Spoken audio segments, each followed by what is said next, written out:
I think to myself, what a wonderful world. 1945. For the first time in a long time, the world was finally at peace with the end of World War II. However, that peace would not last as long as the people would have hoped. The Cold War was taking place between the socialist East Germans and the so-called fascist West Germans. However, neither were alone. The East was backed by their communist Russian allies, and the West was backed by the British and American powers. The East believed that the West German companions of theirs were still under Nazi fascist rule. The East, with help from Russia, were determined to remove the fascists once and for all. They started construction of what they would call the anti-fascist protection wall. The people of West Germany would see it as a blight on their great country and would call it the Wall of Shame. Children waiting for the day they feel good. Happy birthday, happy birthday. And to feel the way that every child should sit and listen, sit and listen. Went to school and I was very nervous. No one knew me. Halfway around the world, Scott Corliss was a 20-year-old private in basic training at Fort Dix, New Jersey in 1985. He would then be sent to Fort Sam Houston, where he would finish his training as a combat medic. This was just 5 years before he would be sent to a war-torn country where he would take place in one of the greatest triumphs for peace and democracy in human history. Well, it's kind of interesting. When I was at Fort Sam Houston in San Antonio, Texas, they had told me that I was going to be going to Fort Leonard Wood, Missouri, and then my personnel manager caught me one day and said, "Hey, there may be a change of assignment. We may have an overseas opportunity for you."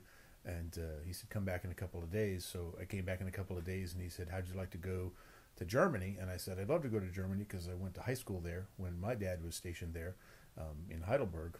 And he said, "Well, we've got a chance, an opportunity for you to go to Berlin. Would you like to take it?"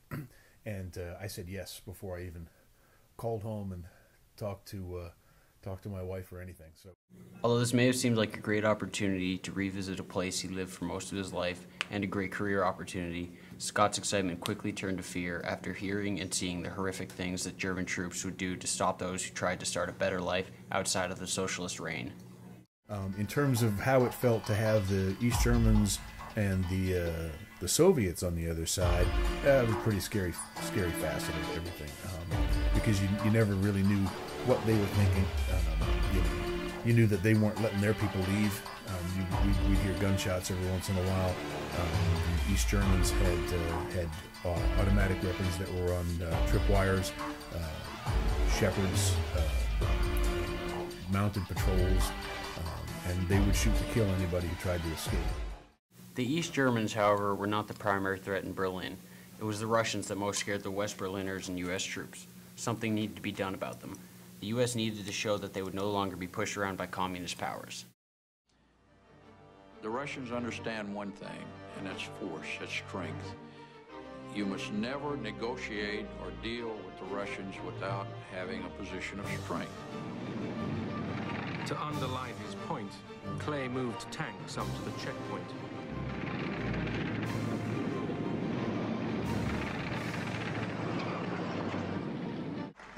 Mr. Gorbachev, tear down this wall.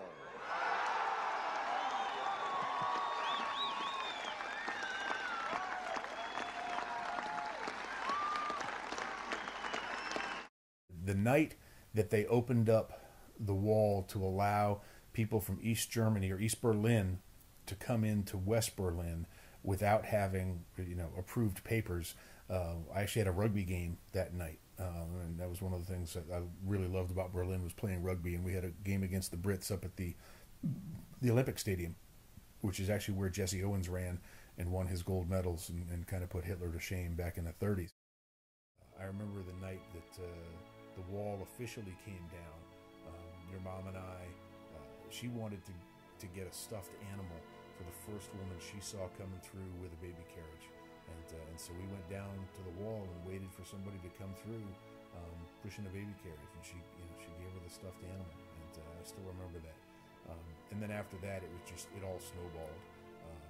There was New Year's Eve down at the Stadthalle near the German Senate building, or what used to be the old Senate building. And we went down on New Year's Eve, and I mean, there were thousands and thousands, easily 30, 40, 50,000 people down there. It was absolutely crazy. And the craziest thing was the guy who was doing the entertainment that night, the lead act for their big New Year's Eve celebration, was the one and only David Hasselhoff. For some reason, the Germans absolutely loved David Hasselhoff, and his album went gold or platinum in Germany, even though I think it maybe only sold 2 copies here in the States. But he was the lead act for the New Year's Eve celebration, and right down at Brandenburg Gate, and we just had a fabulous time. Although the wall is down, there's still more to be done. A place called No Man's Land, the empty fields between East and West Berlin, needed to be cleared of mines, barbed wire, and other deterrents for one of the greatest concerts ever put together. Myself and a buddy of mine got selected to be Roger Waters', essentially his bodyguards, up on the wall during the show. There were, I think, 2 songs that we were up there for, so we were probably 40 feet up above stage level. We had remember one of the songs we were out there for, I think the Scorpions were playing, and you could just look out, and there were easily 100,000 people out there for that concert, if not more. You couldn't tell where it ended.